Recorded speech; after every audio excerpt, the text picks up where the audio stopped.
বর্ষাকালে শুরু হওয়ার সঙ্গে সঙ্গে পাকিস্তানে শুরু হয়েছে প্রবল বৃষ্টিপাত ও আকস্মিক বন্যা। এতে প্রাণ হারিয়েছে অন্তত ৪৫ জন। গত কয়েকদিনে ঘটে যাওয়া এই প্রাকৃতিক দুর্যোগে সবচেয়ে বেশি ক্ষতিগ্রস্ত হয়েছে দেশটির উত্তর পশ্চিমা অঞ্চল। গত রবিবার পাকিস্তান দুর্যোগ ব্যবস্থাপনা কর্তৃপক্ষের বরাতে আন্তর্জাতিক সংস্থা এএফপি এ তথ্য জানায়।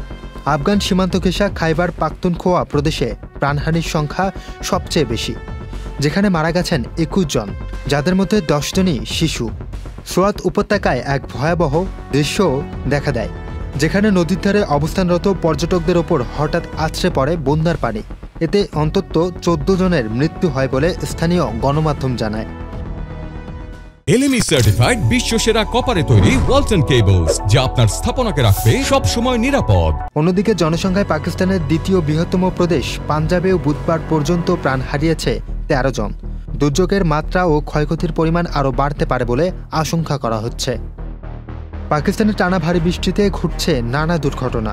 এক জায়গায় দেওয়াল ও ছাদ ভেঙে মারা গেছেন ৮ জন শিশু। সিন্ধু ও বেলুচিস্তান প্রদেশেও বৃষ্টির কারণে আরও ১১ জনের মৃত্যু হয়েছে। পাকিস্তানের আবহাওয়া বিভাগ জানিয়েছে, আগামী শনিবার পর্যন্ত ভারী বৃষ্টি ও হঠাৎ বন্যার আশঙ্কা রয়েছে। এর আগে বৈরী আবহাওয়ার কারণে দেশটিতে প্রাণহানির ঘটনা ঘটছে। গত মাসে ঝড়ে ৩২ জনের মৃত্যু হয়। জলবায়ু পরিবর্তনের কারণে পাকিস্তান এখন বড় ঝুঁকির মধ্যে আছে। প্রায় ২৪ কোটি ১৪ লাখ মানুষ প্রতিনিয়ত খারাপ আবহাওয়ার ভেতর দিয়ে যাচ্ছে। Muin Tasdid, channel I.